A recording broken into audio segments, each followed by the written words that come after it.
Hello, hello, hello, hello, hello. Today I'm talking with Tim Schraepen. We talked about martial arts and LAN parties, and we were wondering what keeps people from learning. I'm Ivanul from Who's Agile. My pronouns are he and him.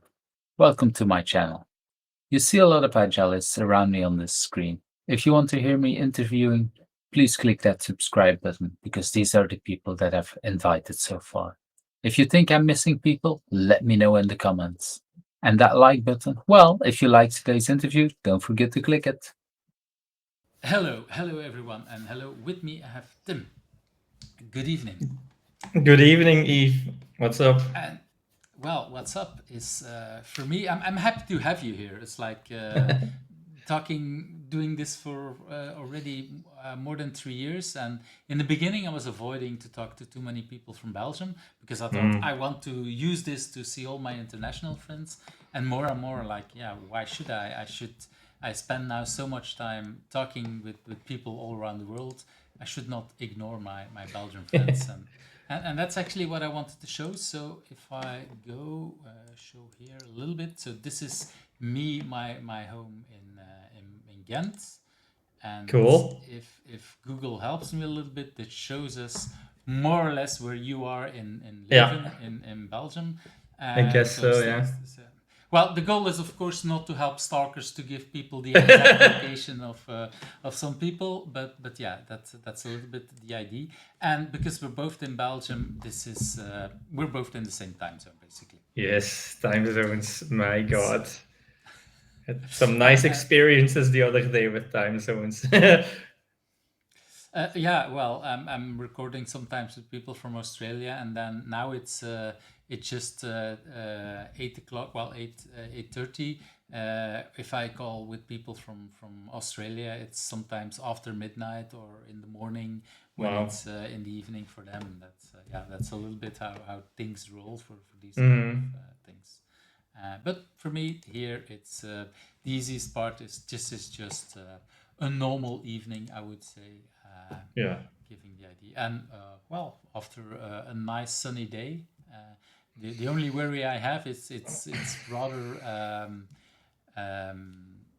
warm in my office, so I hope my equipment keeps it on. But hey, welcome, Tim. And before we jump too much into the questions, what is something you want people to know? How do you want to introduce yourself? Oh, damn. Well, I'm Tim. I've been working in or as a software developer for I think over 20 years now. I think I call myself or I'm a self-proclaimed software crafter. If you know what I mean. It's so difficult to claim that you're a real crafter. You know what I mean. Uh, but yeah, that's how I think about myself. I work as a software developer for Kunlabora, which is also based in Leuven. So I'm not self-employed. What else do I do? I'm an active participant to the Socrates Belgium meetups, and since last year, I'm also facilitating them along with my partner in crime, Vincent Verhoeven. Mm-hmm. And then what else do I do? Oh, I used to do some live coding. So when you were talking a little bit about your setup, those things rang a bell for sure. Right. Yeah. Yeah, a lot of people have been playing around a little bit since the moments that we all moved remotely. I think a lot of people invested into equipment to make sure that we could do a Yeah. lot more from home. Sometimes we have better equipment at home now than we have at our desks at the offices, Yeah. depending on where we work. Yeah. But yeah, we might run into some of these stories later on, I guess. So yeah, it's a nice introduction, and indeed, I think I don't know. This is the hard part with people from Belgium. It's really hard to know when I've met you, but I think we run into each other already for a long time at multiple Mm-hmm. places. Socrates is one of them, Mm-hmm. but a couple of other things of communities in Belgium for quite a Yeah. I long think time. possibly I think I've met you the first time on a CoachRetreat at Cegeka in Leuven. But I do not remember who organized it back then. Possibly Inge. Yeah, so CoachRetreat, for those who don't know, is something I invented together with Oana Junku in 2010 already, so 15 years ago.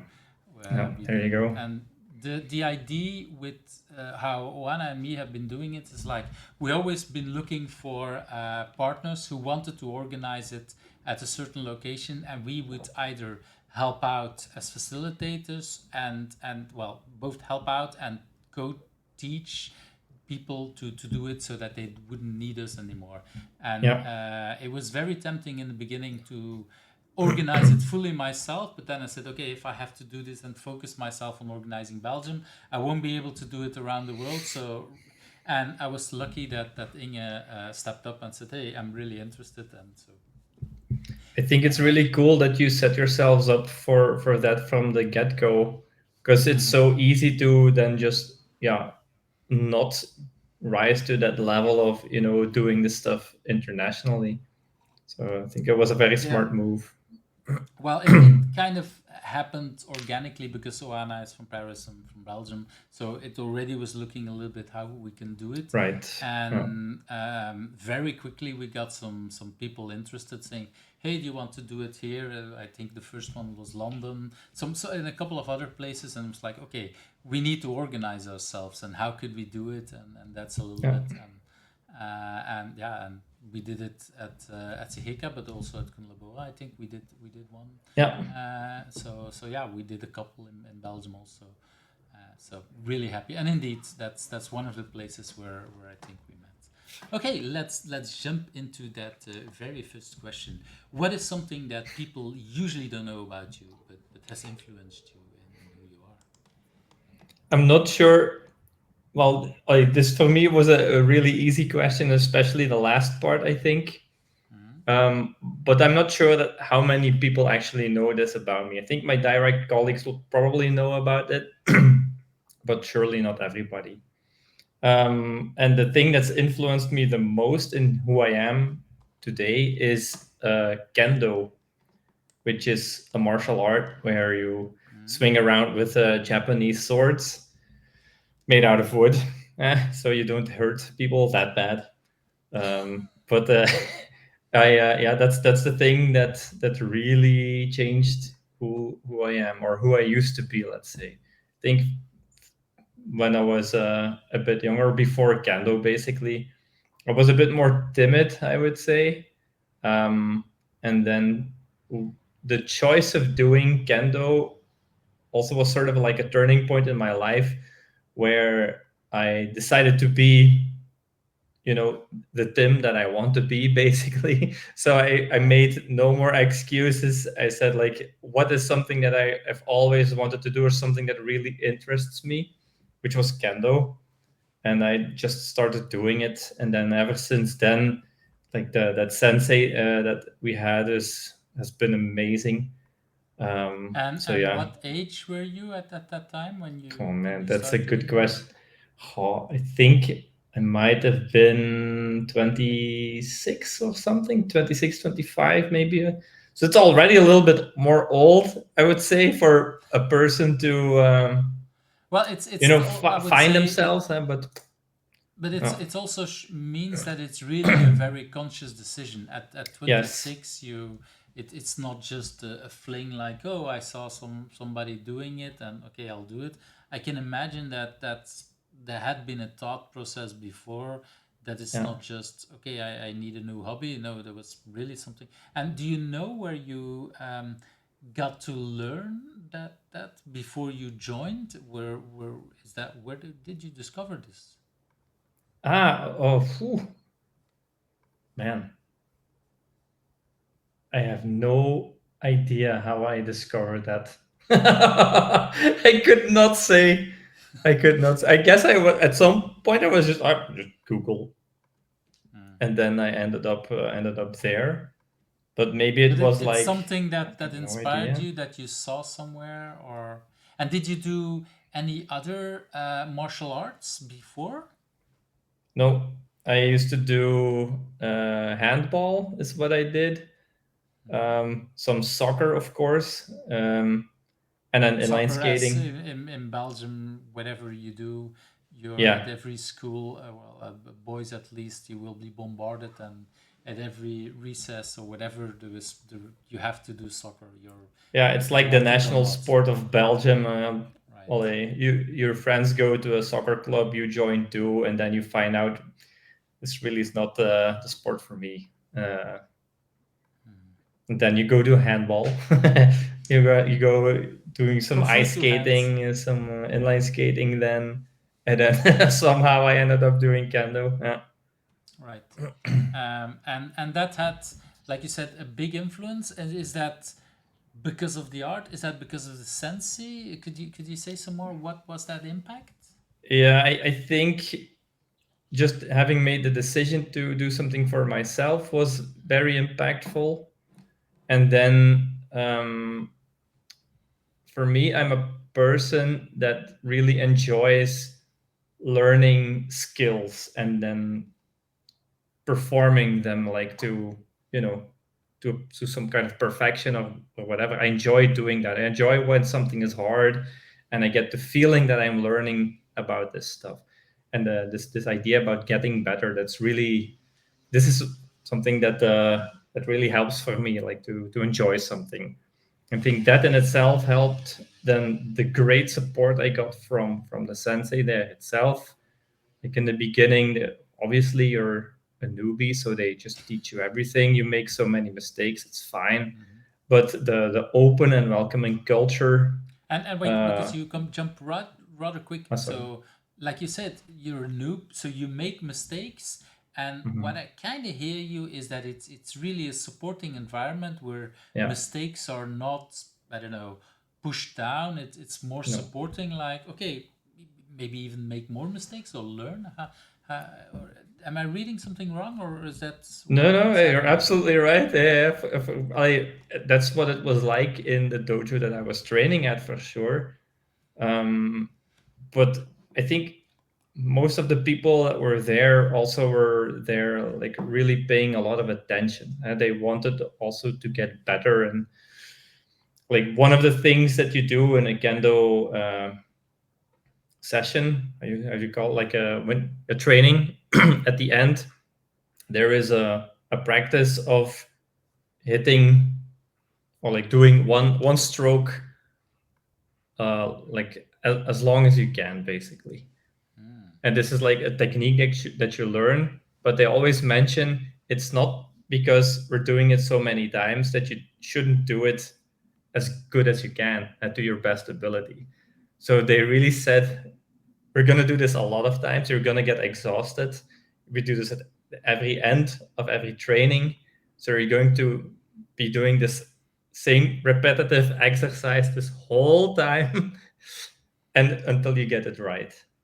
So there's this nature that allows you in the training that allows you to keep on practicing things for lots and lots and lots of times. So it's normal. That also means that you're more how do you say that? You're more kind to yourself for not being able to pick it up very fast. That's what I got from it, at least. And by that time, 26, I assume you were already working at that moment. Yes. Yeah. And did that practice of like, okay, keep hitting, keep trying to do this, did that had an immediate impact also on the way you coded? No, that I don't think so. But I, at like a couple of years later, I learned about doing code katas, and of course, then it's super obvious. Huh? It's exactly like a martial art doing a code kata. The idea is that you gain this intuition about slowly. So a specific martial art kata is about doing something more slowly, let's say, that rather and correct, rather than fast and repetitive and getting super tired. Right? That's the last one is more about being persistent in it, and And your but that when you started out doing this martial art and even coding, there was no practice like this in your coding environment, I would say. Yeah, that will- No. Like making a habit of practicing doing code katas, for example, that came much later, I think. Yeah, but the thing that Kendo also instilled into me is this idea that practice is super important and that it's worth it in the end as well. So that's why, this kind of a discipline that you want to get somewhere, you need to practice. It's as simple as that. Yes, and this is what I like about coding katas and coding dojos and everything is where we indeed practice, because somehow we don't do that enough. Nope. All the code we write is immediately production code, Yeah. and or that's the intention at least, and so yeah, the practicing is long gone, or for many, and that's in that sense, it's incredible that we do sports where we practice so much. Even musicians, they practice so much for the little number of time, or at least for a lot of musicians, they practice a lot for that one gig. And for coding, it's like, okay, we had a couple of years some training, and okay, when there is new language of a new tool, we might join and do some practices, or a little bit of studying, but most of our time is spent writing production code. So that's But like you say, once you know the practices, like with kendo or with any other martial arts, because I think it's very similar in some other martial arts, you quickly learn to understand that. And is that something what you've learned there that you also see in other parts of your life?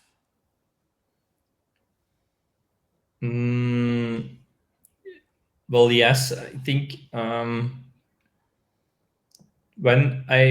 for example, when I go to help my dad, or when I used to go and help my dad, I should say, I don't do that often anymore. But he always had to get some kind of projects, and then he asked me, "Hey, can you come help me real quick? We'll do this. Here's a project." And then I was like, "Okay, now I'm on the roof. Now what do you want me to do?" "Oh yeah, just nail these boards to the or to the planks to the roof, and then you'll be fine." Okay, so I'll try and do that, and then like he looks at it and he's like, "No, that's not how you need to do it." And he comes up and he teaches me how to do it, but then instead of then allowing me to practice myself, he kept on doing it himself while I was looking. He kept on saying, "This is how you do it. You see, this is how you do it." Meanwhile, like we're halfway. Like, you need to let me practice if you want me to do it. So that's something that I noticed there in my life. And then now I also take a little bit longer the time to read manuals or something, like for IKEA furniture or whatever. If you have to install some of that stuff, it's so easy to just follow the first page, start doing it, find the things that are on that page, and then do it. But typically, or this is my experience, if you then are like 4 pages in, all of a sudden you're like, wait a minute, I should have reversed this plank and then put it like that, because now it doesn't work anymore. So what I try to do now is like assemble it, or like pre-assemble it without really doing the work, let's say, and then get like better insight in how the whole plan is trying to teach you how to build it. That's what I do now. So really like paying attention while looking at something before actually doing something. Yeah, and that's again the practice part. Even Yeah. in a lot of things, like they sometimes say, the people who are constructors, like, okay, you measure it twice and you build it once. Like, okay, you want to, or cut it once to, you want to be really sure. You want to try out and something. Yeah. So yeah, But I think well, yeah, I'm trying to remember the word now, because what they had a term for this in Kendo, and I think it was Midori Keiko, where Keiko means a battle, or like a practice combat, let's say. and Midori is looking or eyes or something like that. So they really had like a thing. Sometimes you had like practice matches during trainings, and if you were on the side, you were trying to pay attention to what these people were doing in front of you, so that you can learn from it. So it was basically, a conscious you practice of learn doing that by watching others by doing it. watching. Yes, yeah. Right, that's nice. That was a concept I've never heard about it before. Like they made it so explicit, which is why I'm now remembering it as well. Wow. Okay. Yeah, it was Interesting fascinating. Again. Yeah, absolutely. Yeah. Really nice. All right, let's move to that second question. If Yes. you had not been doing what you've been doing now, do you have any idea what would have become of you? I do not know. It feels such a logical thing for me to do. Yeah. So there was nothing that when little Tim was that there was something that you desired to become? Sure. Yeah. I think I went into middle school or like the middelbare school. I don't really know how you say that in English. Basically, around the time when I was so the school from 12 to 18 in Belgium. That's when, especially in the beginning, I was fascinated by airplanes. Because my uncle he was building model planes, and I was like, oh wow, that's so cool. And then I don't know where the other fascination came from. And then at some point, like, I'm gonna become an F-16 fighter pilot. Wow. Okay, so that's not just a pilot, but immediately. Yeah. Right. All right. Yeah. Yeah. I don't know why. Maybe Top Gun had something to do with it or something. I don't know. Yeah, that was probably the time that indeed there was a couple of movies like that around the same time. Yeah. But did that ever became reality? Did you actually study for becoming a pilot or looking into what you needed to do? No, I was sort of blocked. Well, my parents looked into it. So they're like, what does Tim need to do to actually become an F-16 fighter pilot? Back then, I wasn't as tall as I am today, so that also would have been a no-no. Yeah, all right. Yeah, you need to be smaller to be an F-16 because the cockpit isn't too big, let's say. And the other skill I was lacking in is math. So, and apparently you need to really like know your math, let's say. And then they just said that like, if you really want to become that, you need to practice your math, and you're not really that good at it. So, or so they then tried to find a new way to encourage you to learn math. I wouldn't say that they were encouraging me to do it, but right. maybe they just tried, not using the right words or something to try to encourage me. That's probably it. Yeah, it's I can imagine as parents, like, okay, becoming a pilot is one thing, but becoming a fighter pilot for F-16, that's I also have no idea how many people we have in Belgium that are flying F-16s. Probably not many in Belgium. No, not that many. No, the entrance exam is probably very brutal as well. I think I know one person. I know him vaguely. That does this, right? And that was not someone who went to school with you. No, not at all. No, it's like a via kind of person. It's not like in school you talked with a couple of friends and then one of them actually became it. So that's no, that would have been cool too, to just know someone closer. I think to that went through that process. That would have been quite interesting too. Yeah, and is that the only thing that would have been a possibility for you to become, or were there along the way other things that I don't know, between that dream of being an F-16 pilot and then studying, what happened there?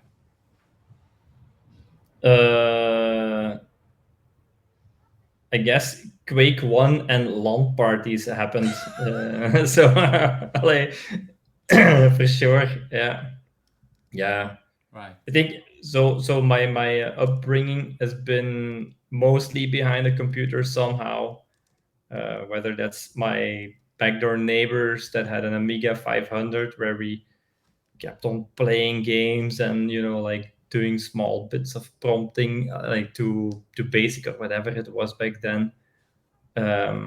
Was there a to- computer in your home when you grew up? yeah, yeah, for sure. Yeah. At some point, I had my own Amiga 500. Then we had a 286 where I learned DOS on. That was interesting. Yeah, and then of course afterwards, like when gaming started to become a little bit more professional, maybe I would say, then around that time we for sure had a computer too. Yeah. Well, I think probably the first 286 was still black and white screen, Yeah, and then a little bit later then became color screens and stuff like that. So yeah, that then it became more interesting to play games, or really, yeah, whatever kind of games you could actually yeah, walk around in the game and things like that. yeah. It's, I've been through it all, and yeah, yeah, and that's but in the beginning, a lot of that was still offline, like we would call it, yeah, really just on yeah, your computers. And like you yeah, say, then we took our computers. Well, I wasn't so much into that atmosphere and into these events, but I have lots of friends who did, and indeed I do yeah, remember them talking about taking their computer and everything with them to whatever place there was, and there was like yeah. a dozen or maybe 100 kids all connected one way or another, Yeah. way before we had internet.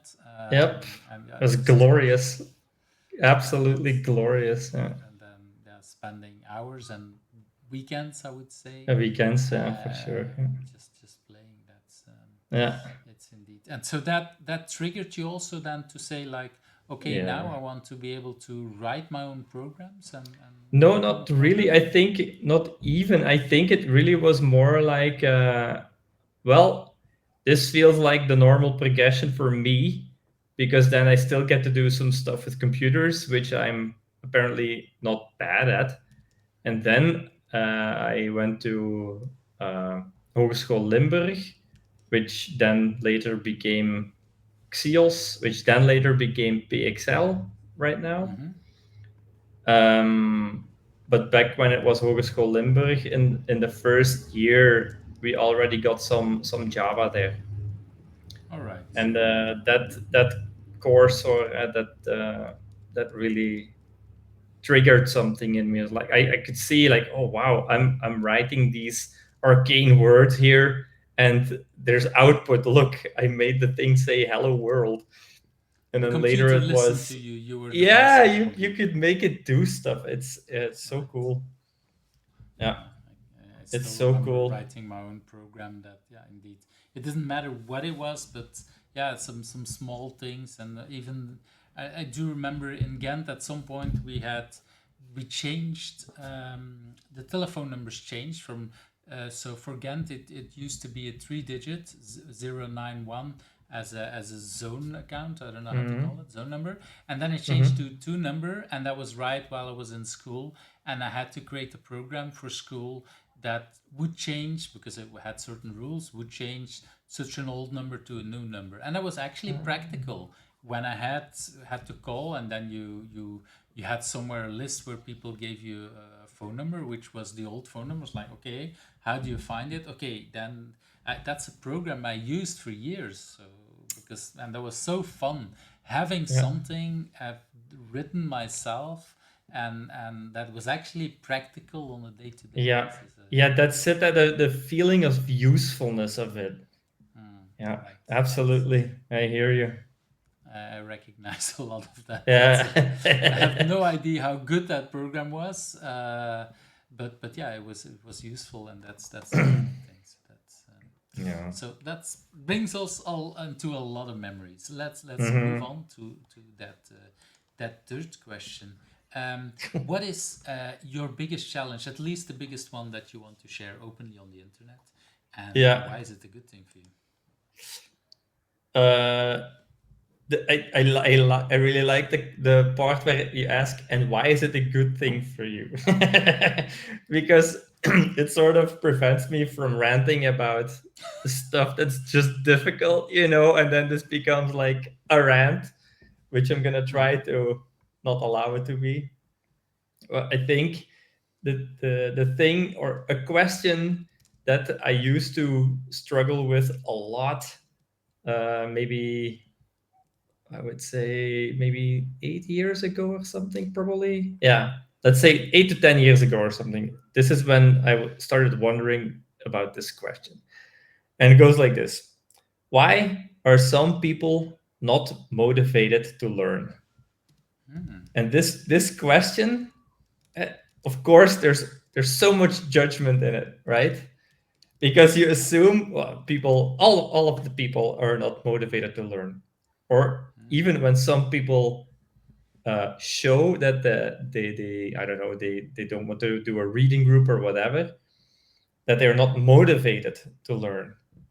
And so it took me a long time to realize, hang on, maybe you're projecting. This is something that you admire and live as a value. It will not be the same for everybody, right? Or it might be not the right moment in your life. I consider myself someone who's eager to learn, but yeah, the moment that I was building a house, that was not the moment I would learn a new programming language, to just say one thing. And so I can imagine that there's the moment that you just had a child or whatever. If Exactly. that's maybe it's not the right moment, even though it might be a good thing for somebody to learn.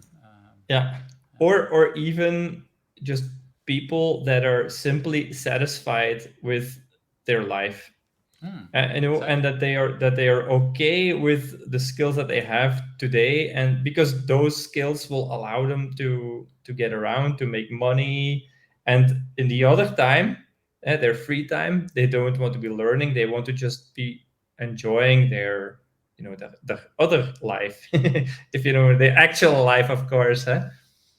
But this is something that I really was struggling with for a long time, and I think a lot of it had to do with the culture that I grew up in, or that I came to grow up in. Let's say at Cegeka, where if you would not be this kind of a person that would like to learn, or that is motivated to learn, quote unquote, then you would be the odd one out. And it kind of that person kind of feels off. Like, do they really belong here? Or you start asking those kinds of questions, which are not the right kinds of questions to ask. But so that took me a long time to learn. Are you still there? Okay, you were in the middle of explaining the fact that you got frustrated with some people, and you explained that at Cegeka you were in the environment that was you were the odd one out if you didn't want to learn, and what triggered that shift in you, that you realized, like, hey, there is it's might be different for some people. What triggered in learning that?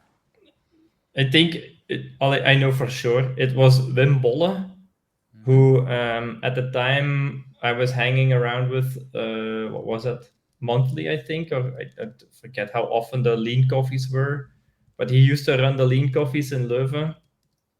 And he's this kind of person that really loves asking questions, in like deep questions. Like, he will hear you say something, then go like, interesting, and then just shuts up for like a little bit, and then he comes up with a question. Would you say that this is something that you value a lot, this learning? So like, that's indeed true, and it is maybe also tied to me personally. maybe it doesn't work for everybody else, and then you start thinking about stuff a lot. But it took me a while, honestly, to get there. in personal coaching, or was that mostly in lean coffees, or Yeah, how it's should I just in say lean it? coffees. Yeah, do you know the lean coffee format? You I know probably the do. lean coffees, yeah, and I've worked with Wim, and I also had him doing lean coffee. Well, we together we've been in lean coffees as well, Yeah, and indeed I know his style of asking questions. And lean coffees for me are a right moment to do these kind of things, because you typically talk absolutely. about a certain problem, and then other people might jump in questions, and yeah, that's Yeah. a perfect. It's for me. It's a kind of, it can be coaching without coaching in Hmm. because the format allows it. Not always, depending on yeah, if it's a practical stuff, and a lot of people jump in. But if there is a very safe environment, like a very regular lean coffee, I can imagine that people just give both of you the time to dive into that. So Yeah. that's really nice. Yeah, absolutely. Yeah. That was also, yeah, those were interesting times in the lean coffees. Yeah. And so that second question, why is that a good thing? What did you learn from this whole experience? Yeah, I think uh, I am also a person that believes that diversity is important for, like doing your job as a team properly. Mm-hmm. So if you welcome diversity, you need to be able to also accept different That's the idea I of know diversity. views, yeah, but yeah, voila, that's it. So once you Yeah. realize that, yeah, it's not just I only want to accept differing opinions from people that have been through the same things as me, Mm, right? Because that's also quote unquote diversity, yeah, but that's not what it's about, really. Yeah. mhm.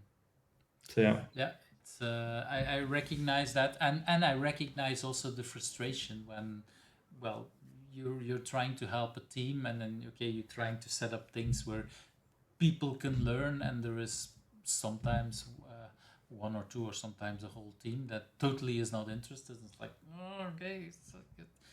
But again, it's I recognize the part of trying to see people from where they are, trying to understand Hmm. them before. If I don't want to listen to them, why would they listen to me? But it's sometimes Hmm. frustrating if you're, well, hired to help them out, but Yeah. that's like with a lot of coaching styles. If you yeah, if the people are not ready, then yeah, you first need to build that trust and make sure That's that it. there's Yeah, absolutely. that you listen to them and try to Yeah. understand, like, yeah, all kind of reasons why they would not be interested in learning. It could be temporary. It could indeed be that they're like, okay, but this part of my life is really good. I know a person that she was working in a hospital, and she was like, I think 6 months before her pension, and they completely changed the computer system, and she had to learn a lot of stuff, knowing in 6 months this is not my job anymore.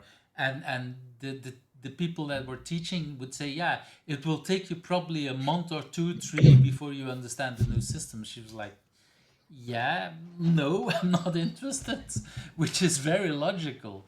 And Absolutely. yeah, they, and of course I understand from the hospital point of view, you want that everybody is learning the new system, but they could also have looked at ways of, okay, how could we make sure that the people who are only staying here for a couple of months would be able to not use that system, and maybe their colleagues use the system more. I don't know, I wasn't working there, so I don't know the exact details, but Yeah. I totally understand why that person was totally not interested. And that's a person that was very computer literate, that was doing a lot of computer stuff at home. So it's not like I don't care about computers. It was really Yeah. like, this is a new IT system that completely works different than the one before. I literally have to start all over from scratch in a completely different way. Yeah, I'm not sure if I want to learn this. Like, Yeah, I understand that. Yeah.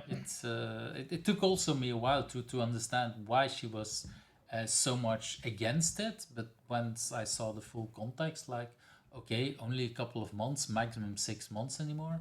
Yeah, why would you then go for all that effort? Yeah. And yeah, there's so many reasons for things. Hmm. So and when you learn this, is this does this also have an impact on how you look at learning yourself for yourself? Yeah, I think that's, yeah, it's funny that you ask that, and because now I make the realization that I think it does.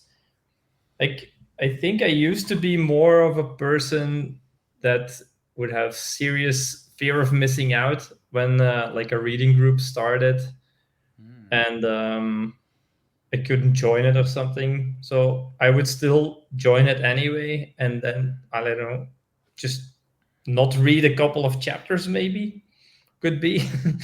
And then you're in the reading group itself and the discussion, which is very interesting, but you haven't read the chapter, so joining the talks is, Yeah, you so don't contribute as much, so you feel out of place then.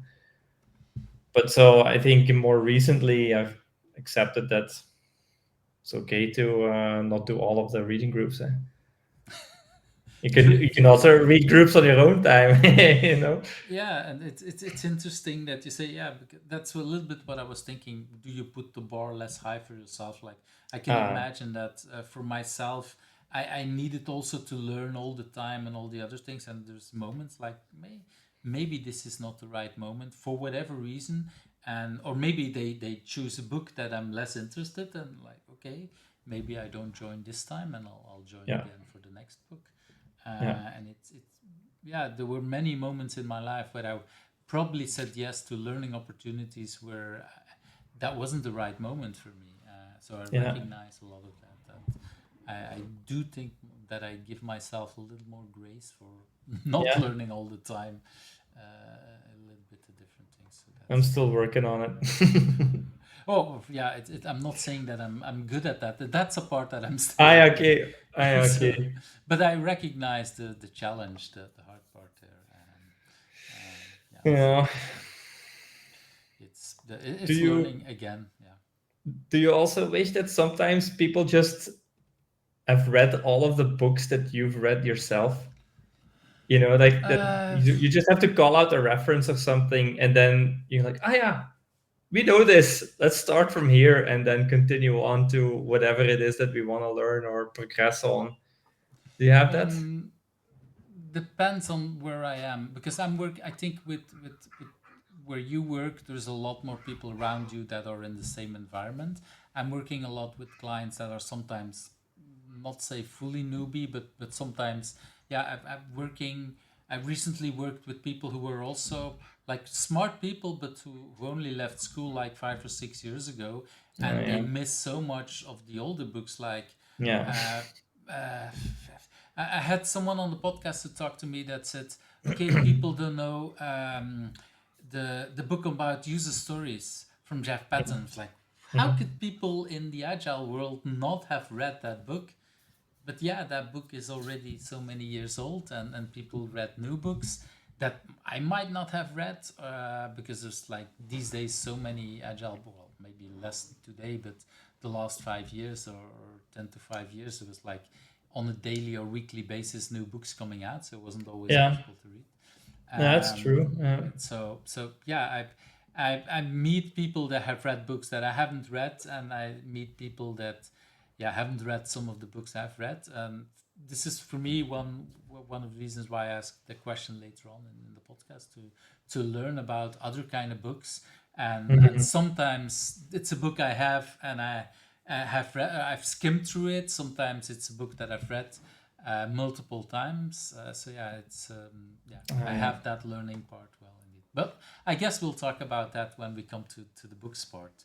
Yeah. Let's jump to that next question, because it feels already a little bit related to what we're talking about. What drives you? So there is I know you as a very passionate person, not just here but also in life with how I know you. there is a lot of passion, there is a lot of drive. Do you know where that originally came from? You already talked a little bit about Kendo, but was little Tim already some eager learning person, a person that was very driven to do stuff?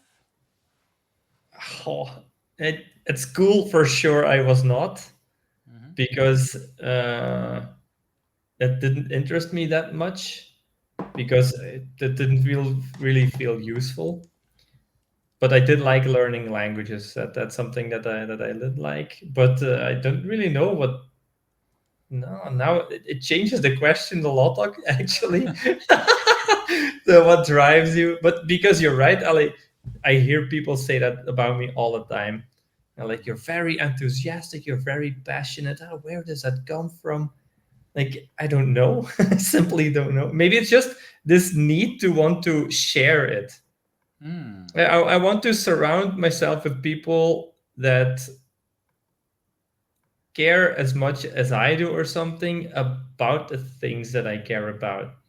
That's why I really love Socrates, because I can find people that are like me there, you know? It's a whole community of people who are similar to you. Yeah, I think community Still with a lot is. of diversity, but yeah, it's. Yeah, I think community is probably the thing that drives me then, like people that, I can be myself with, that are welcoming, that are open, that are, I don't know, passionate themselves a little bit, that have like a drive that is recognizable, like that are serious enough about something that they care about. I think that's what drives me, and then in sharing that with other people is probably what drives me. Damn, that's such a different spin on it than what I first initially thought about. You know that? Do you still want to share your original idea, or this is? Yeah, I wrote down teamwork, but Ali, in a sense, it is teamwork that would drive me. Like, community is a different kind of team, I would say. it is, yeah. And it's larger, I would say, than teamwork. And for a community, it's more about the being and the belonging. And with teamwork, it's more, I guess, for me, maybe it's more about being productive together, working together to get something to work. That's also something that drives me in my work. Like, I'm very bad at doing stuff on my own. If I have to do something on my own, I was like, oh shit, what do I do now? Let's get my rubber duck in here and then start talking to it. Maybe it will help me fake some teamwork. I don't know. Yeah, you use your multiple personalities and then. Yeah, voila, nice. But yeah, I recognize the part that yeah, the just talking out loud. I do have a very, what we're talking about, the teamwork and the working alone. The fact that sometimes is yeah, that you like really working with other people. And when you talk about communities like Socrates and things like that, there is not so much something to deliver. So except for the learning, where is the connection for you? The connection to what exactly? To teamwork, or because the teamwork, you specifically said there is something about delivering something together. Yeah. With Socrates, there is not much to deliver except No. maybe internally for your learning something like that. Is there some similarity to that, or does it feel completely different? No, I think it is indeed very different. Yeah, I think maybe some similarities will occur when you're designing a solution, maybe. And in a team, you're all together, you're thinking about how are we going to get this stuff into production. People come up with ideas, you generate a bunch of options, you do pros and cons, you end up deciding about which one is the best one, and then you just go for it. Great. And I think at Socrates, this exploration part for sure comes across. Like when there's a person that hosts a session about help me with this team dynamic stuff. you hear so many options from different people in that session. Like, oh wow, we're so alike but so different at the same time. The contexts are so different. It would be interesting for me to go there and then see how I would solve it, for example. At this explorative part for sure is very similar, I think. Yeah. Right. So there is, indeed, there is, And and I think in doing that, you learn a bit more about each other too, as both in the teamwork and in those sessions or in that community. You learn a little bit more about people, like what they've been through, what they've experienced, what works for them. It's just interesting. I don't know. Maybe that's a similarity. Yeah. So the learning, and also I also hear some kind of camaraderie, the fact that you're doing something together, even if it's the result might be different, but still you're learning together in a way. That's also what I'm hearing. That's something similar. Yeah. I think, and when you mentioned camaraderie, that's for sure something that has been a consistent thing throughout my life, I think. It is the idea of belonging and then doing stuff together. That's and is that important something for me. you had mostly at work, or were there also, I don't know, youth clubs or scouting or things like that when you were younger? Is that also something that you had? No, I think I had that. I had that with my backyard neighbors for sure. I had it with the kendo. I had it with the slalom. The inline skating club. I had it with what else? Like snowboarding trips that I did. Yeah, for sure. Yeah. So there It's was already in different kind of parts of your life earlier on. Yeah. Well, It's recognizable. Those things, like when I am together with those groups of people, the feeling that I get is very similar. Yeah. Right. I can. That one of the reasons why I ask this question is I see that with a lot of people, when you once discovered this way of having a group of people and really feeling closely connected.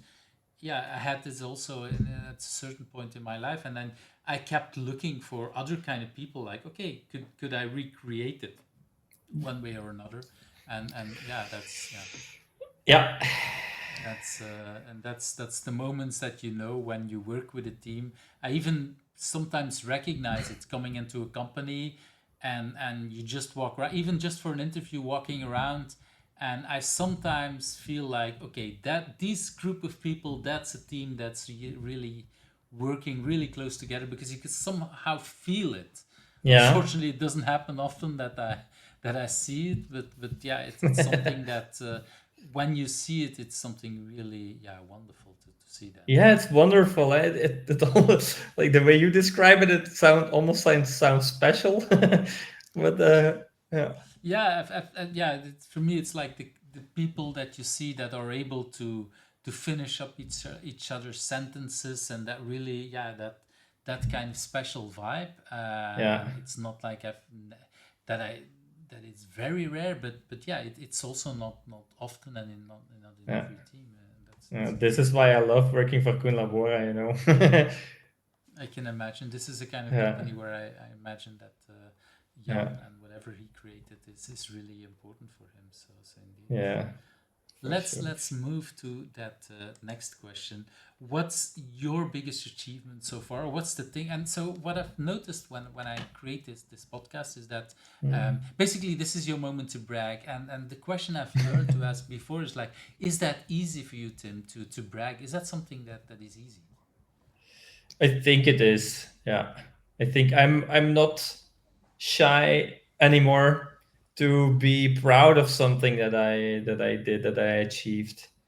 I think it's normal for people to do that, but I think it is a difference when you start to really brag about something. Then you need to remain humble, but you need to be honest with what you've achieved already. Huh?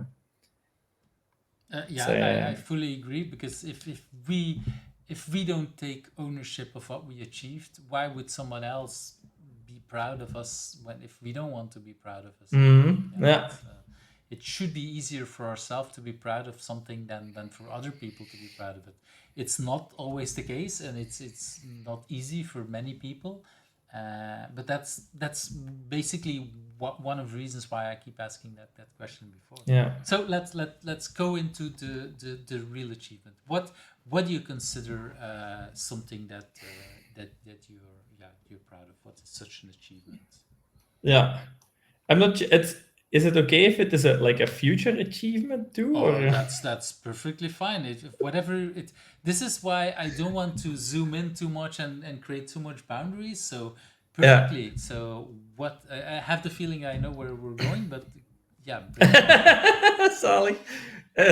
So I'm organizing the first ever Belgian Kotlin conference.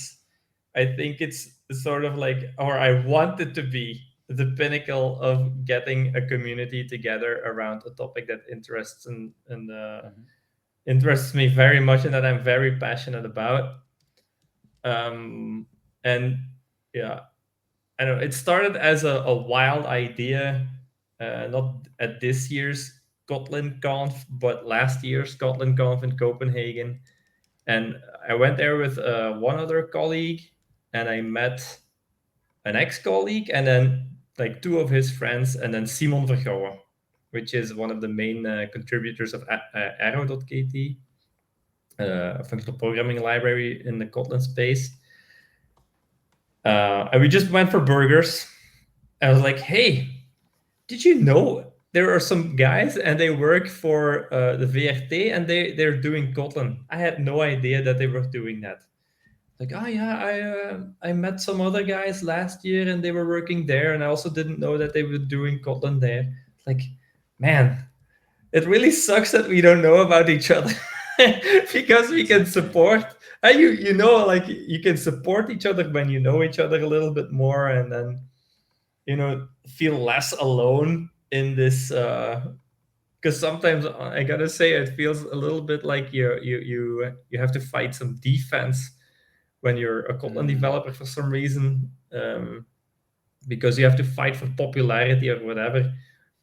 So I was like, you know what? I'm gonna try and get these people together, and I'm gonna, I don't know, organize a thing.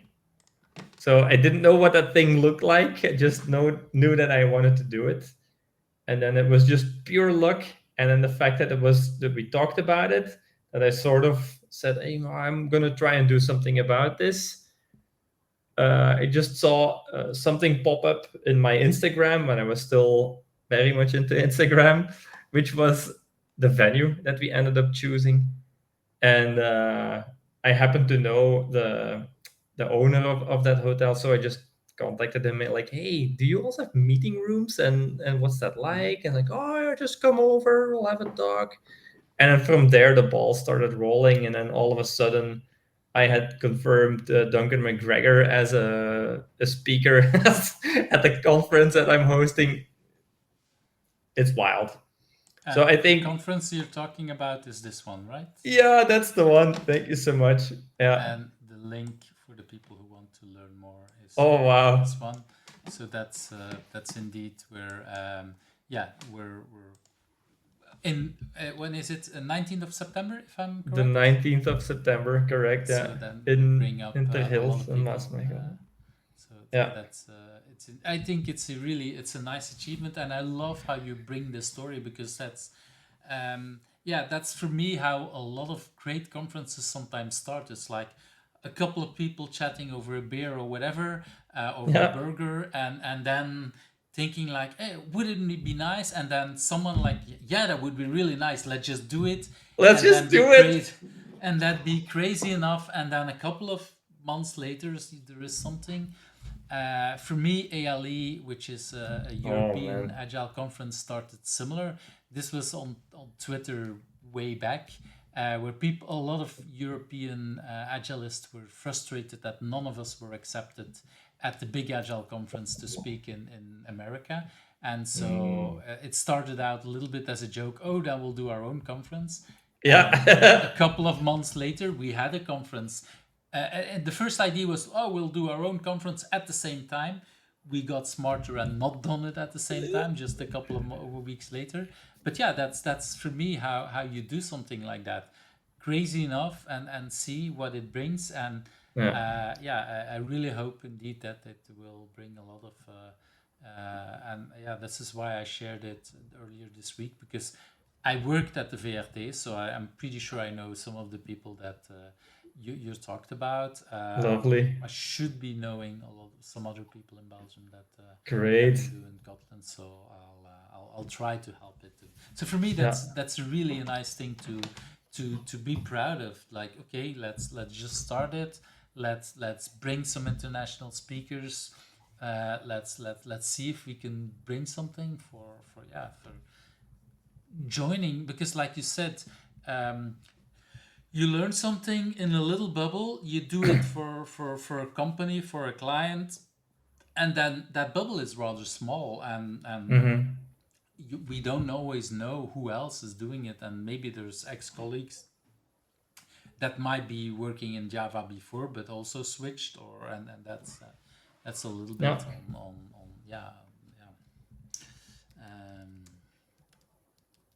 how things are going. So yeah, it's really lovely to dare to start something. I think it reminds me a little bit of your story that you said about Kendo as well. It's like, okay, I decided I want to do it, and I just do it, and this is some similar. Maybe it's more inspired by others who had some crazy thing, and what I've seen in some things, it's typically building, oh, it's a crazy idea, and then someone else, yeah, it's really good, and it's like, oh, you really think? And then at the end of the evening, you come home, and then you have to tell your loved ones, like, well, I don't know, but I think I signed up for something.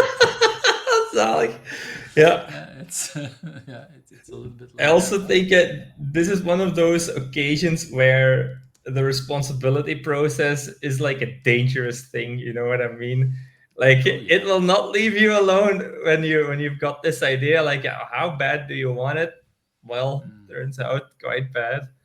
So, but then it also allows you to go for it. So yeah, and yeah, I think it's worth it, and well, then you will know some more people that could do this. You can learn something.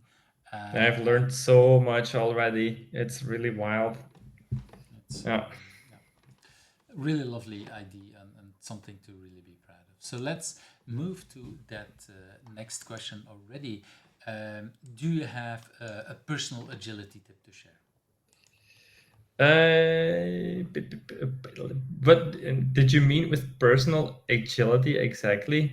Well, that's one of the examples of where I don't want to define what it is, because that for me brings much more. So when you hear this, what's the first thing that comes to your mind when you hear this?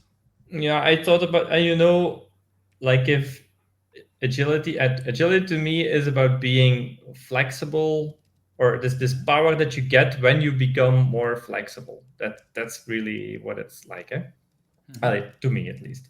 So the thing that I thought about is, how do I apply that personally, like personal agility, is I try to think about commitment to things as options. From, I don't know if you know, this book is called Commitment something Real Options. Yeah, that's it was the book the from graphic Chris novel. Metz, and I can't come up with the other name. But I'm also not good at names. Chris is actually, so we're recording this at halfway August, and actually Chris's talk will go live in 2 days. So I'm editing it literally, and the book. You've got the. So that's, there it is. The book. There, Sally. That's it. Yeah, so that's indeed. I love the commitment book and the real options. I actually did also a couple of presentations about real options, but one I did, which I'm most proud of, with my daughter in India about it, and so that was I'm a lot in depth to Chris, because he's been a good friend, a big supporter for a lot of what I do, but I'm also really, really inspired about what he did. and the other person. So I'm talking Chris now, but the other person that co-wrote the book was Olaf Maassen, a Dutch guy. Okay. Yeah, I do not know the person, but that's what I try to like. This just allows me to say yes, but then like mentioned, by the way, it might be that I'm not gonna be there, but I'll tell you when. Well, that's the thing. You need to know what's the moment to say no. What's the latest moment? What's the that you can- cutoff? Yeah, exactly. Yeah, that is allows you, and that brings a lot of flexibility indeed. absolutely. I know that, well, talking about conferences, I know that when Chris hears about a conference where he wants to go, he immediately buys a hotel room as quick as possible, a flight, whatever, but with the options to cancel it. And so That is so smart. I never thought saves about it him a that lot way. of money. Sometimes, and sometimes I don't think he's going still to the Agile Alliance conference in the States. But when he knew that, okay, in 2 years it will be in Chicago, he would just immediately book to the right hotel, where the thing is, immediately book his room 2 years ahead. Booking flights, if it's possible. Flights is a little bit harder to book 2 years in advance. But he will do that as soon as possible, but always with the option to cancel. And then he puts it, from what I understand, somewhere in his agenda to say, okay, Like, that's here's the the date moment that I need yeah. to decide, will I still do it or not? And that gives him so much ease, and I love it, and I know that I sometimes don't do it enough for Yeah, same.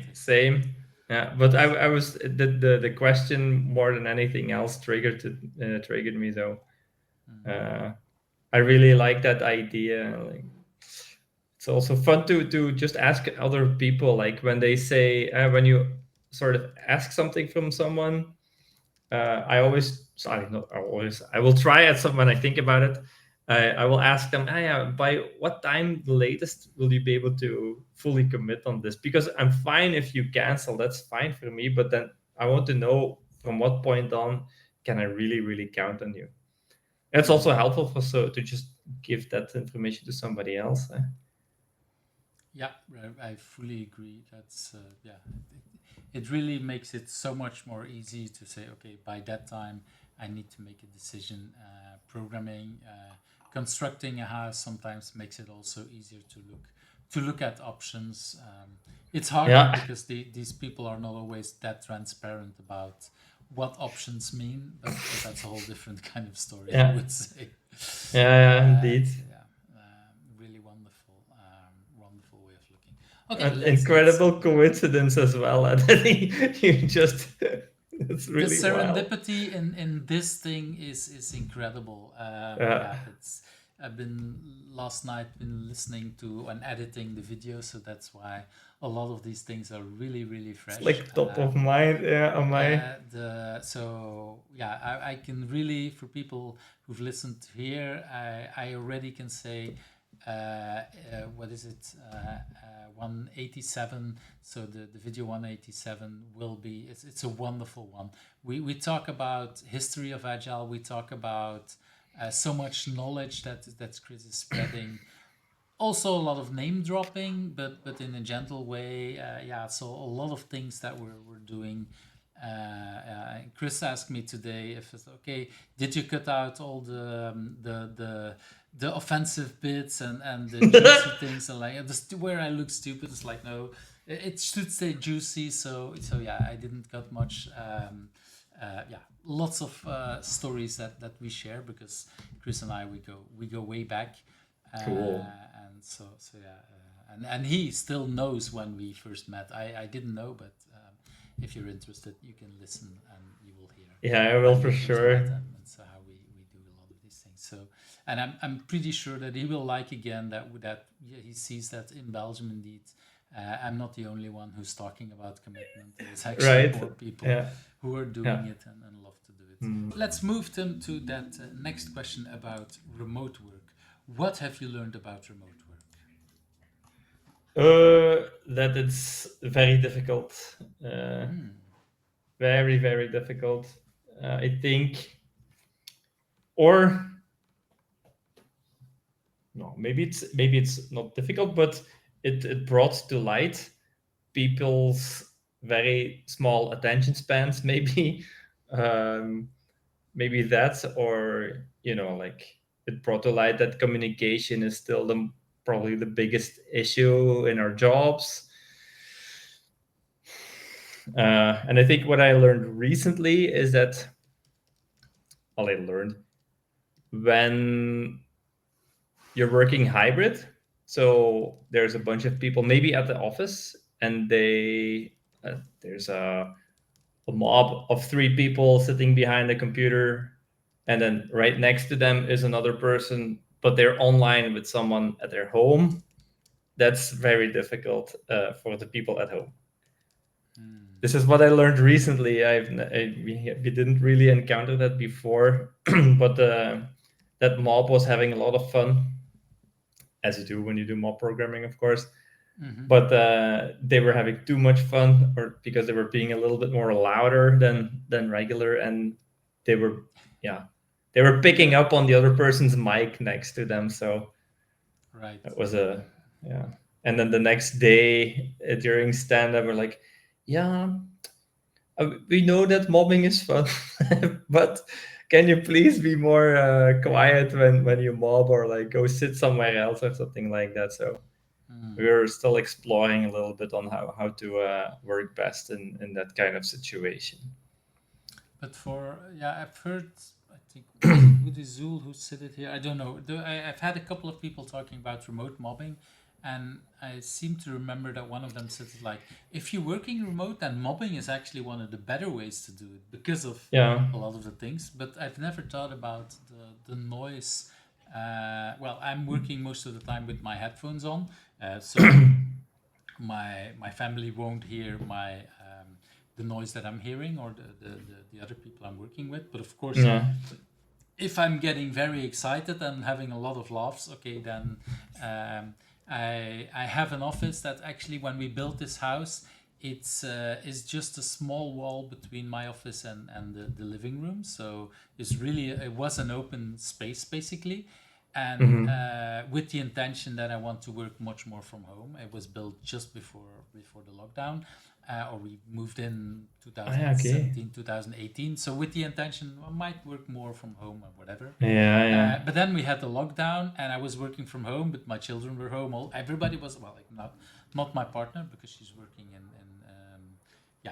in a place where that can be done remotely. But everybody else was at home, and there was a lot of noise, and people started complaining about me.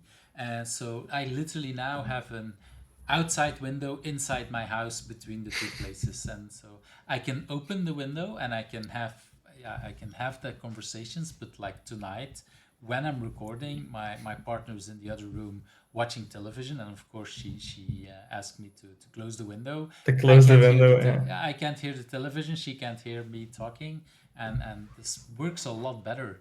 And so we have the option to communicate when we want, but also to shut each other down. And basically, I love that. Well, it's your story that triggered to remind me about that. That indeed, I didn't think about it, but in my own house, we had the same kind of problems. Like, okay, for example, now it's already a little bit later, but I sometimes record while my family is having dinner, and then you hear them laughing and fun loving, and it's like, okay, if I then don't close, or in the beginning when I didn't have my window, there are some recordings where you can actually hear my family eating, and it doesn't disturb, but you can hear it. So it can be for some people. There are some people who have some, I forgot the name, but there is a kind of there is some, I wouldn't call it a disease, but some kind of thing where people really get annoyed when they hear noises from people eating, chewing, or whatever. And if people have that, and they listen to the podcast when they hear other people eating while I'm having a podcast, and I can, some people might be annoyed about that. Yeah. So and I can imagine that when people are mobbing, that it makes a lot of noise. It's and is when we think about remote work, is that something that you started out with the lockdown, or did you do remote work before? How should I see this?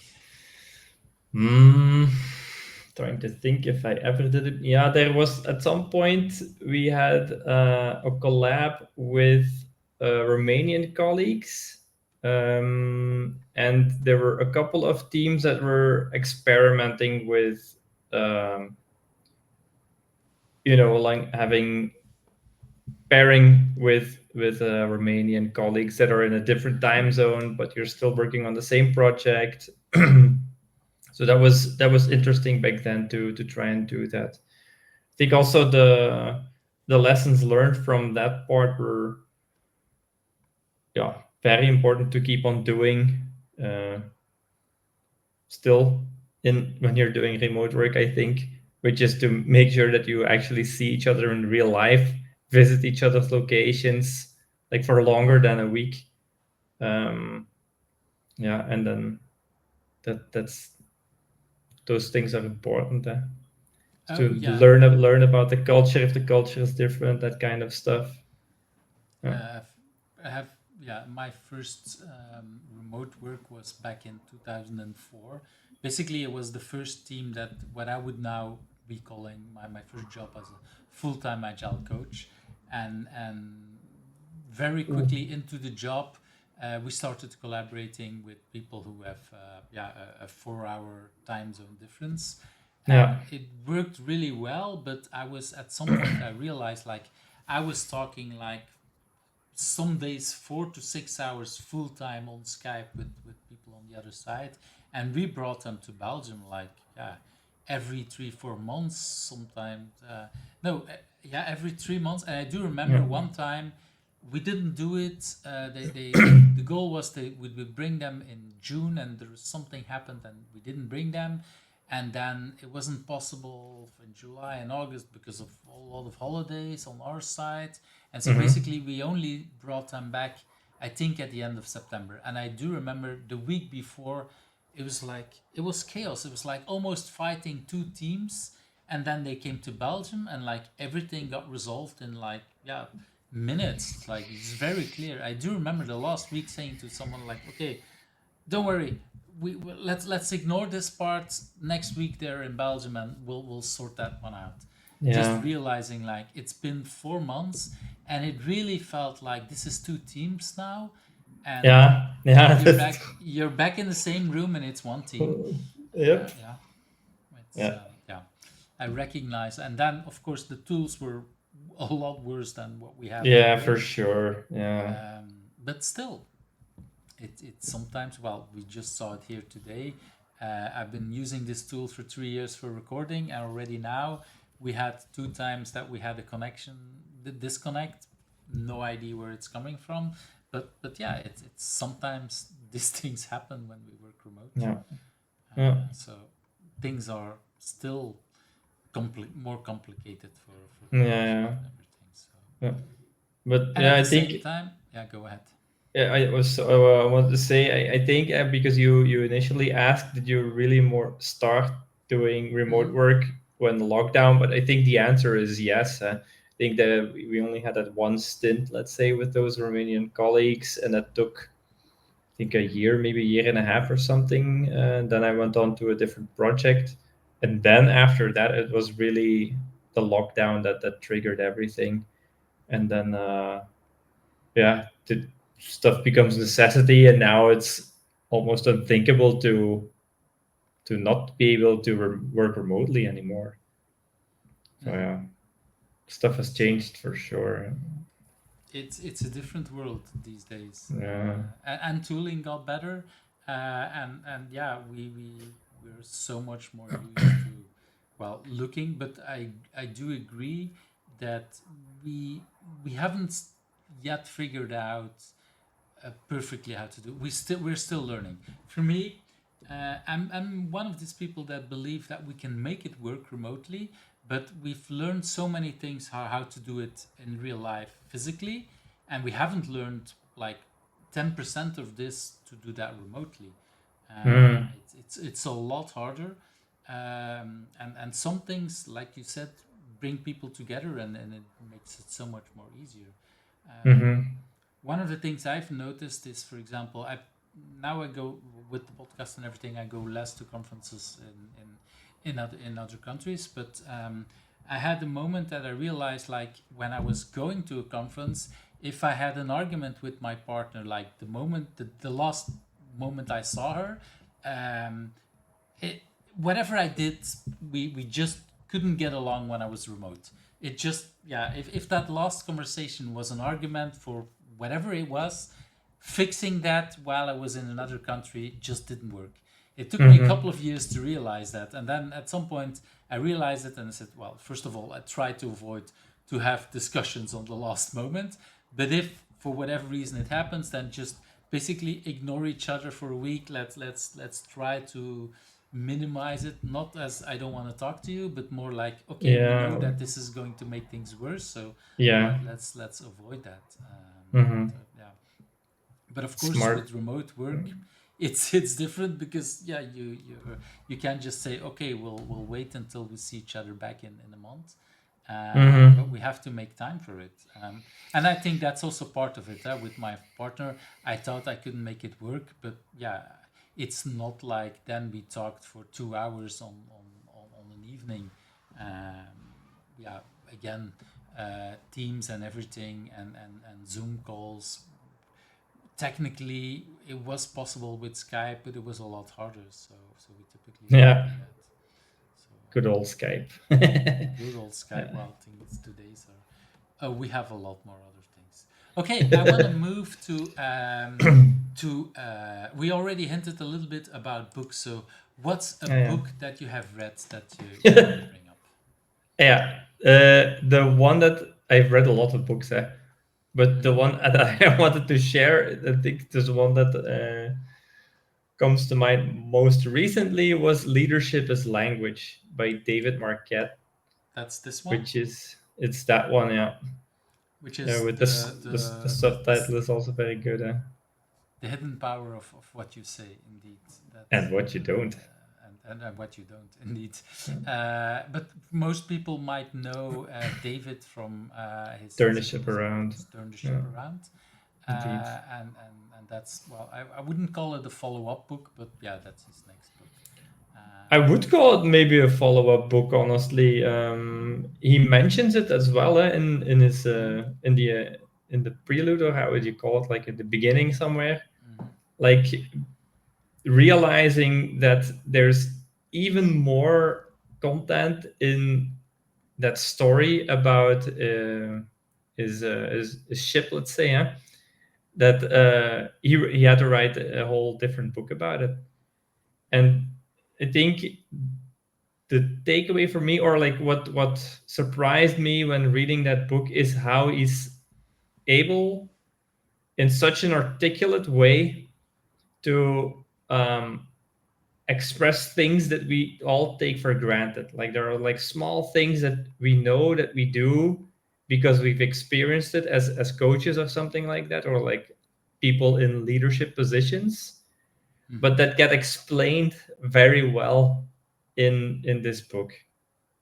And that's why I really like it. I really recommend everyone to read it, even if you're not in an explicit leadership position. That's I really like that, because for me, leadership is more than a position. Leadership is a way of acting. And if you have children, you're already a leader in one way or another.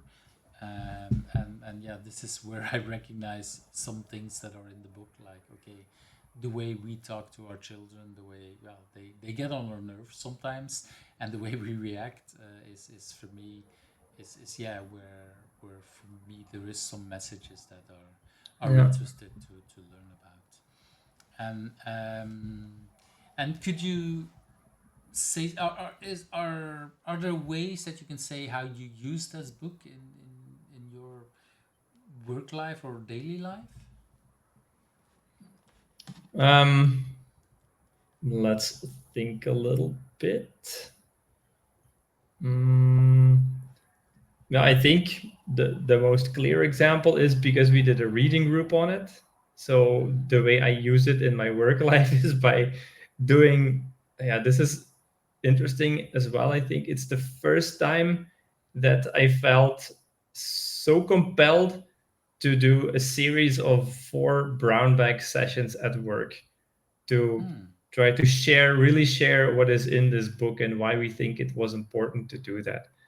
And with a couple of people that were in the reading group itself, so that those were all colleagues, we split up a little bit the parts of how we were going to do these brown bag sessions.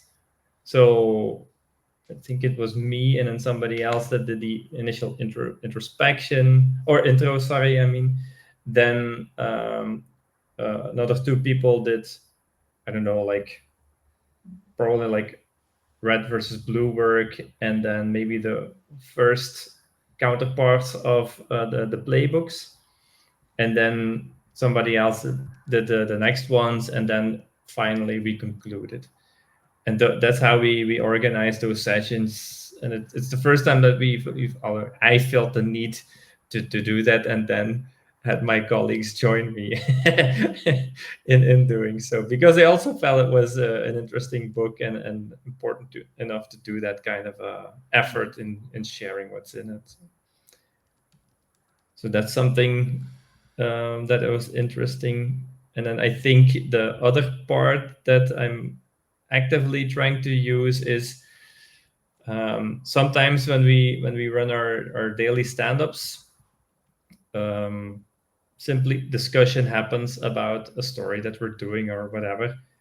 And when I realize when people are trying to come up with suggestions or solutions to a problem, and I realize there's only one person talking, I'll immediately try to say, can we turn this into an actual meeting where we first allow everyone to give suggestions, so play into this idea about getting the diversity and getting as much as variance in your blue work, basically. That's so basically you want to have more ideas before you divert again.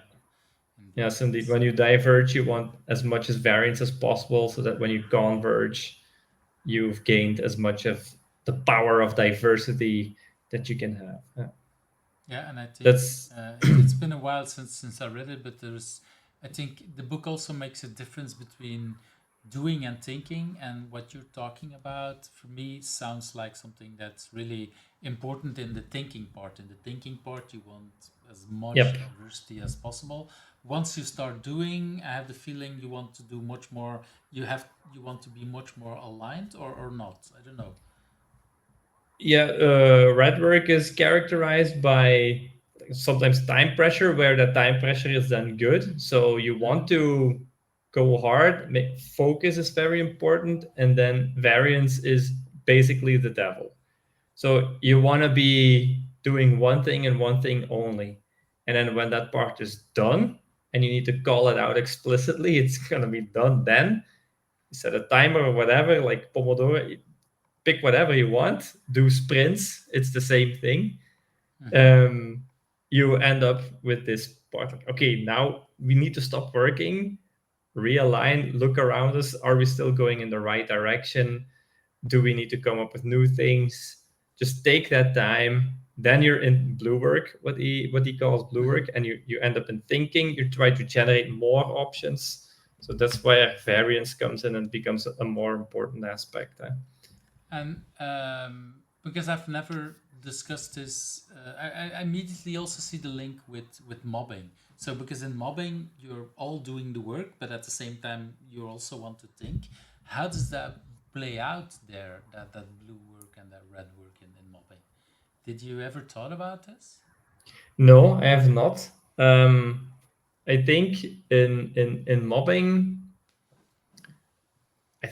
it's even more difficult. I think to split them up, because it's like you say, sometimes people that are not navigating or driving, they're really thinking about, where are we going to land whenever this is done?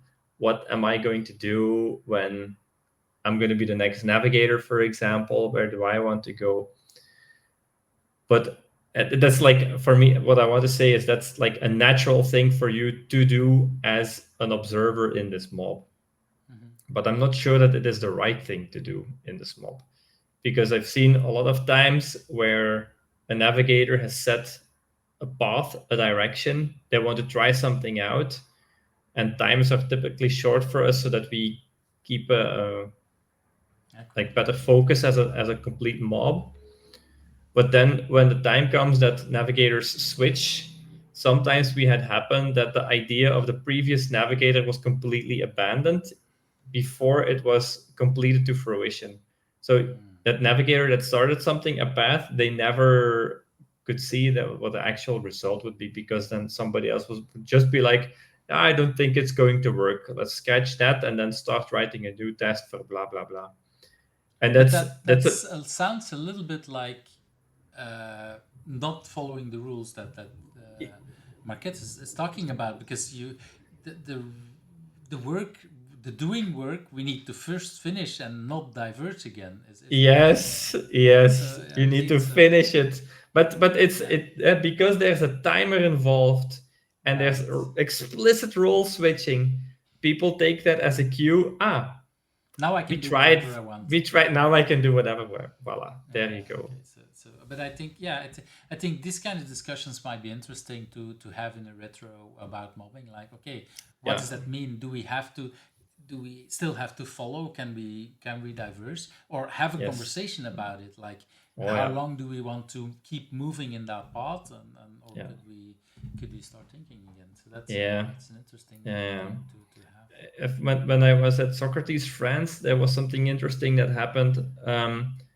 Joep Schuurkes was running a code kata on the counter string problem. It's a very small, very interesting, how do you say that, algorithm, let's call it. And some people decided to do it as a mob, and some people did it in pairs, and somebody was doing it on their own. And of course, if you're familiar with Socrates open spaces, anyone can just walk into a room, join a session as it has already been going on, right? So we were mobbing. We were, I don't know, like 5 tests in or something. And someone new walked in, and there was one person who stood up, went to that person, took them aside, and then started explaining what we were doing, not about what the session was about, but what the mob was about, where we were at. So like, here, do you have any questions? Like they were taken aside. And I really love that idea. And I think you can do that because we were many at that point.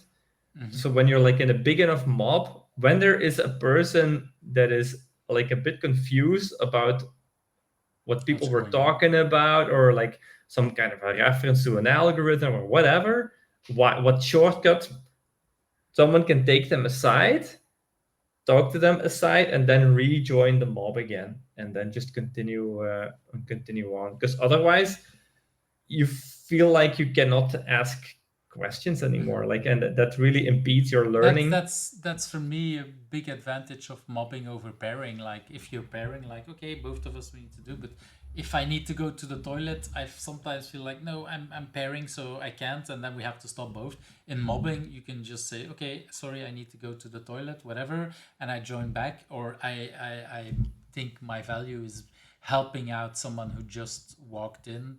I could grab, I don't know, a product owner or a customer, whatever, who I see a customer walking around in the office, I could just grab that person and say, oh, can we show you something that we're working on?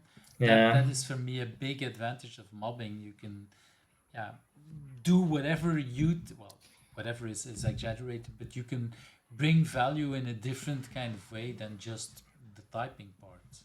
That's indeed a really nice thing. Yeah, it's fascinating, but still super difficult to do well, I think, mob programming in mine. Well, once you work with teams, having teams collaborating, it's not easy, and indeed that's somehow, well, I've seen it work a lot of times really well, but it's a lot of effort, and everybody has to be convinced that it can work. Yeah. Management, customers, the developers themselves, because a lot of people still think that having multiple people involved in writing the code is slower. It's costing a lot more money. I think we already start to have data that it's not true, but still, we have 20 years of data about pair programming, and it still is hard to convince people that pairing is much more better than things. So, yeah. Really interesting discussions to compare. That book and the mobbing conversation we had before. So thank you for joining in and exploring these ideas. I want to move to, for me, one of the most interesting question, like, what's a question do you think I should also ask you, and what's the answer? Yeah. I wrote something down. I'm not sure if it's going to be interesting, but let's bring it on. Let's see. I put down, because the show is called Who is Agile? And I don't know how long it's been, but I've been asking myself this question, like, what does agile still mean to people? Because if you looked at LinkedIn, it can be anything these days. Honestly, true. Does the manifesto even get referenced sometimes? You know what I mean? And like, I feel like there's this I don't know, like because it's prone to dogma, because it has rules. It has a manifesto. Jesus, so you have to live by these rules, meaning it's dogmatic. Because something is dogma, it creates polarization. Polarization leads to people, grabbing onto one side or the other, and then reinforcing that. And then there's people in between that try to profit off of that, to say like, we are doing the only right kind of agile. And then there's other people saying, we are doing something completely different than this kind of agile, and then call it something else. Or like as a counter reaction this whole time. And by doing that, you water down something that is as simple as can be, which is, I love, because I learned this from Scrum, which is called inspect and adapt. But if you inspect and adapt long enough, you realize that following the Scrum rules is no longer sufficient. Yeah. So you just drop it. You know what I mean? So this is what agile is about for me. This idea about we need to, as professionals, continue to inspect and adapt on our own. And that doesn't mean that you just have to reinvent everything on your own. You can go and read a bunch of books, learn about how other people think about this, but then inspect and adapt with that knowledge, and then try to evaluate and adapt and improve and evolve, etc. That's what I think agile is really about. Because this really unlocks this power about gaining all of the benefits of flexibility.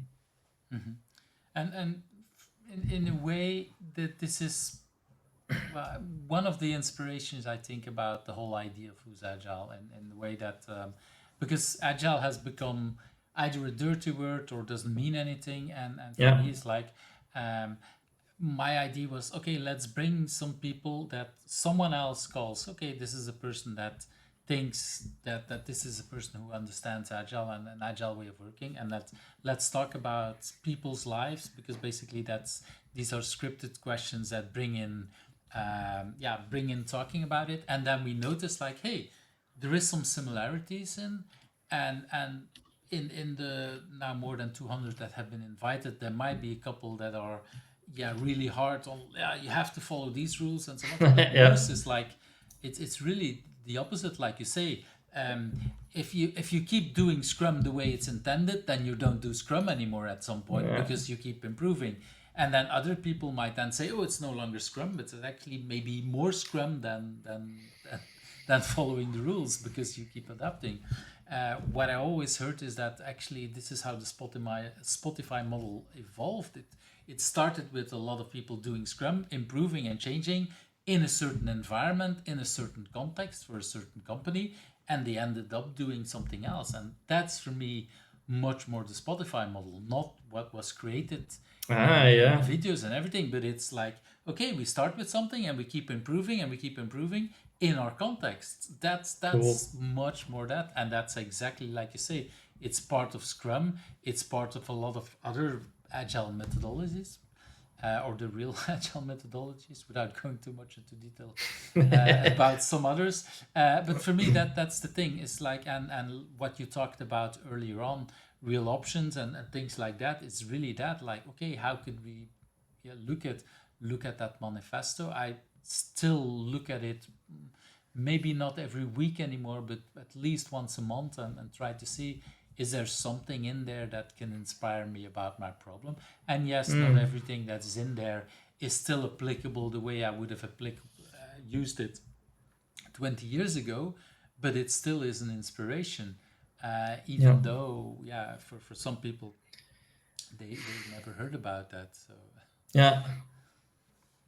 So yeah, that's indeed, and this is interesting in a way as well, and I've said it on the show as well, is that when this podcast originally started out as a blog post, as a series of blog posts that turned into a book, and when I did that, this question was originally in there already, and the answers to these questions went all over the place. With the video edition, almost everybody has a variance of what you talk about. What is that? What's the future of agile? Is it still agile? Is agile valuable? Is it dead? Whatever. It seems that a lot of us were thinking about, what does it actually still mean these days? Is it a dirty word? Does it mean anything? But for me, the people that and I think there's still new people as well, but the people who've been doing agile, or who were there 20 years ago, or maybe 10 years ago as well, there's a lot of that still connects us, even if we're doing other kind of things. And that's a little bit the thing what I try to bring. And there's definitely a lot of jobs where I don't use the word agile anymore, because I know No. it's not a word. Don't. It's not useful anymore to just even name it. No. Exactly. This is a lesson I learned back when we had an assignment in Luxembourg somewhere. Like, every time you were using words that they didn't understand, there was such a big counter reaction to it that you would shoot yourself in the foot. Mm-hmm. That's at some point it doesn't help anymore, and it's but yeah, I think a lot of us, we agree on these kind of ideas, and like, okay, is this the name? It's tempting for me to say, okay, do I want to change the right of the phrase? But for me, it's like, okay, it started like this. It still is a connection, and I noticed that the people who are invited are typically the kind of people that do understand that. Even if I've had people who are like barely 20, who are here and still understand that same kind of ideas. Maybe never calling themselves agile in a way. I think you're sort of by it's sort of like a question at who is agile, but you could also just read it as a statement. This podcast is about the people that are agile. In a way. There you go. You've answered yourself your own question and creating this podcast. I think it's really cool. That's indeed a little bit. Okay, let's move to already that last question. Who do you think I should ask next? And I know you have a couple of people that you thought about. And to make it a little bit easier, what I will do is I will just show you pictures of the people you talked about. You send me the list, and then you just say a little bit why you think it makes sense to bring these people here. Okay. And I do hope that I selected the right pictures, because that's always a risk. I didn't check the pictures before, but so far I only had, in the 180 plus 80 that I recorded, I think I've only had one picture that was wrong. So I have high hopes, and now I'm risking myself, of course. But okay, who's this person? This is my main man, Wouter Groeneveld. He is a person that inspired me so much when I was working at Cegeka. We read the book Pragmatic Thinking and Learning together, and I mean, if there's anyone that is focused on how your brain works and like adding stuff on how to really leverage it, that's Wouter. I mean, his website is called Brain Baking. Right. So it's also because he loves baking bread and stuff. Yeah, I was about to say, didn't he blog at some point about baking cookies or something like that? About sourdough. That's like one of his, or you maybe, I don't really know if it still is, but yeah, he's a person that taught me so much. Yeah, and then he went. Yeah, go ahead. Yeah. So yeah. When was that? And when I used to work for Cegeka back in the day, and I think he quit before me, and then eventually ended up going back into academia. He had his PhD, and then wrote a book on how to be a creative, or what makes a creative programmer. Right, the book that was next to his picture. Yeah, indeed. Yeah. But he's also a very enthusiastic guy, and incredibly smart. Yeah. Very fun to talk with him. And before we jump to the next person, you also talked about a book that I'm trying to bring up here. You talked also about pragmatic thinking and learning. The book from Andy Hunt. Yeah, and the subtitle, which is for me fantastic. Yeah. At some point, I really wanted them to use it as the main title. I do understand why they took the other main title, but refactoring your wetware, so refactoring your brain, basically. Yes. It's just lovely as an idea. So yeah, I'm really happy that you brought the reminder to that book. I should read it again, honestly. Yeah, that was such a good book. When you talked about it, like, I have to mention it here because it will force me to look at it again. It's a wonderful book, but I don't know. It's already a couple of years old. Yeah, for sure. It's more than I don't remember anymore when I read it. Let's look up. So it's 2008. So yeah, more than 10 years, 15 years ago that I read it, for sure. Yeah.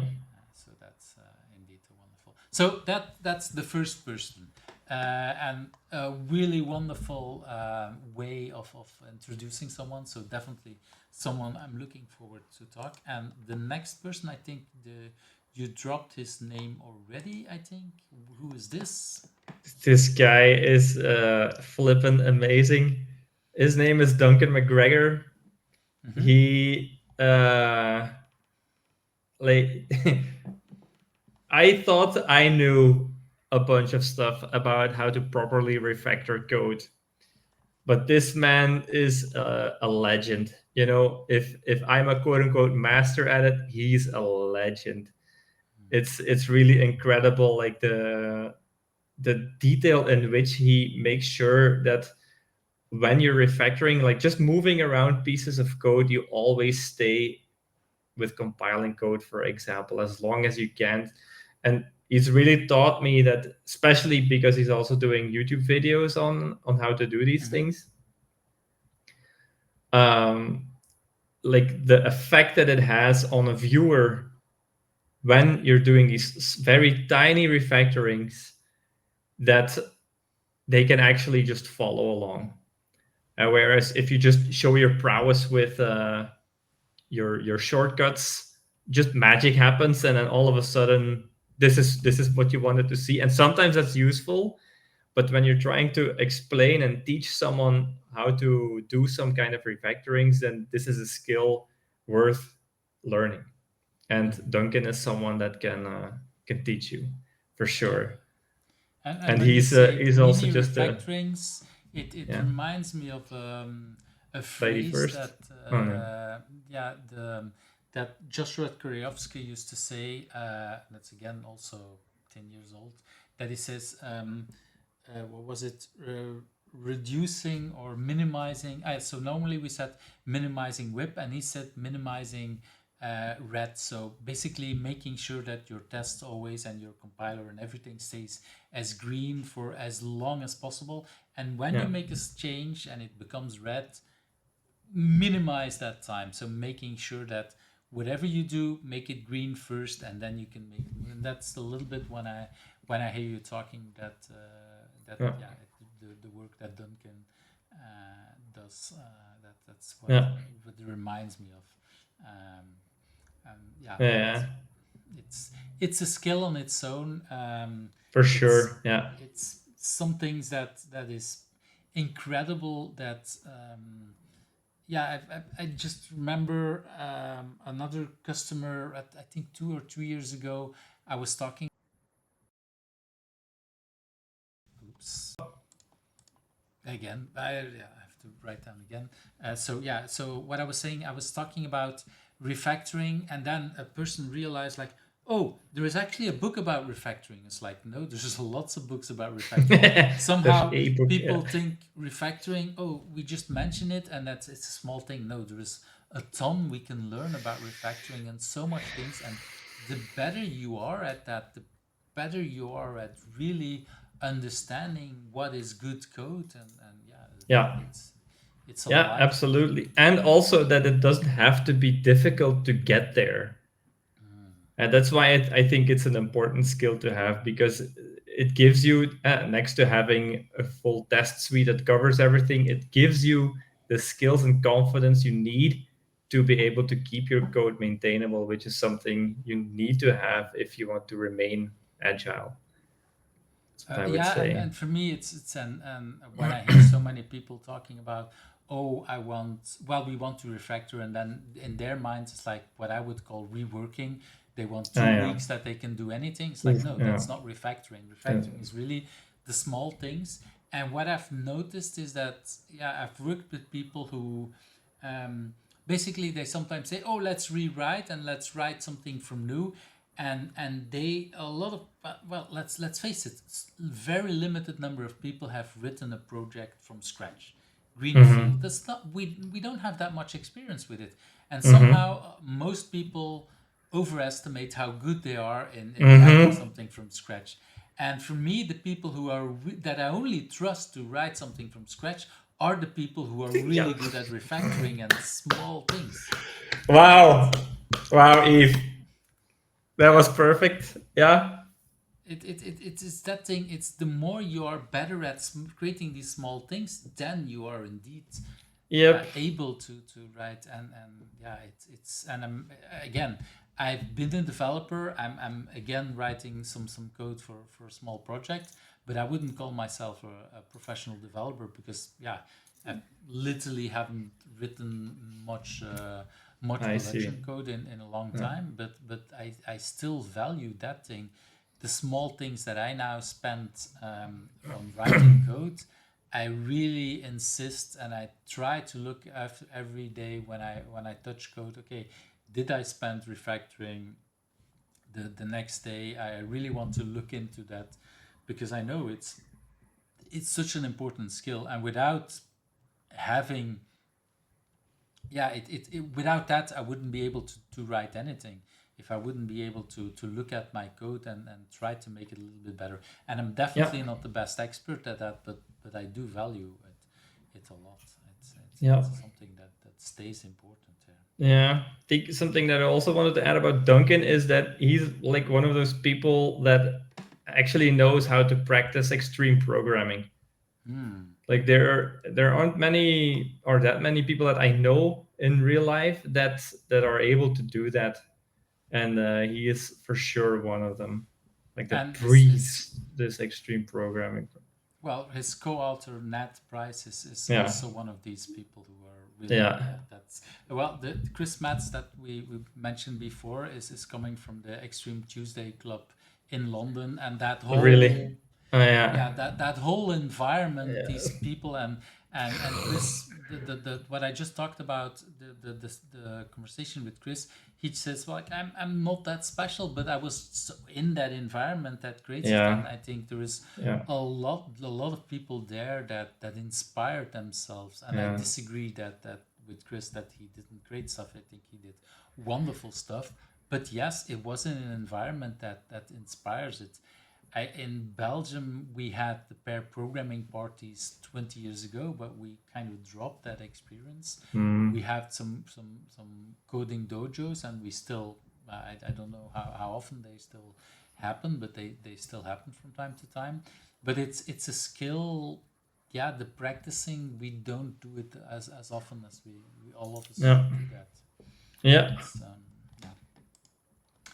I want to move to that next person that you talked about.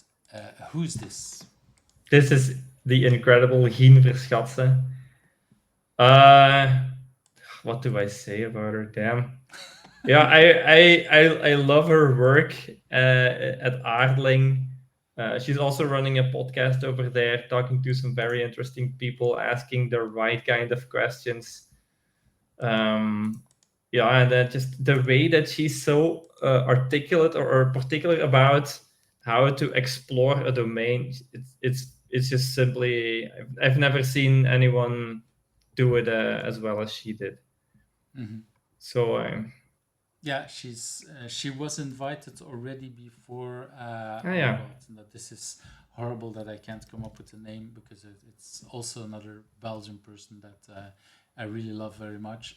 Matthias Verhaas, of course. Matthias Verhaas, yeah, okay, who yeah. invited her, and somehow he and me, we didn't find time to have this conversation. But it's one of these people that I'm really looking forward. I haven't read her book, but just the title itself is something that, a book about designing collaborative. That's for me is already a book that I'm a fan of. Just and knowing her, it's indeed someone that I really look forward to having this conversation. So for sure, she'll have interesting things to say. I would say so as well. So Tim, by now we're we've finished the last question. That was also the last person that you did invite or did want to invite. If people want to contact you, what's the best way to connect with you? I think it will probably be via LinkedIn or via my Kunabora address. Yeah, that's it. That should be the LinkedIn. Well, I don't try to add email addresses. Well, first of all, because sometimes they change, but I'm also worried that they might be scraping things off. So I try to avoid that. But Tim, it's been a wonderful conversation. Like we saw, it became much darker in Belgium in the whole time that we had this conversation. It's been a wonderful time to see you back again and talk about, well, some of the things that both of us inspire us. I feel the same, and you've also inspired me to pick up pragmatic thinking and learning again. I think that was it was your, and you talked about the book, so we inspired each other, I would say. And the other things was you really got me to think about some other questions, or like you gave me some real insights which I really did not expect to get. So thank you so much for asking me on here. And well, the pleasure was all mine. So thank you for your time. I think that's the best way to say goodbye. All right. Bye, Yves. Bye-bye. Yo. Thank you for watching Who's Agile, where the stories of agilists come to life. I hope you liked today's interview. Subscribe if you're not subscribed and want to get to know other agilists.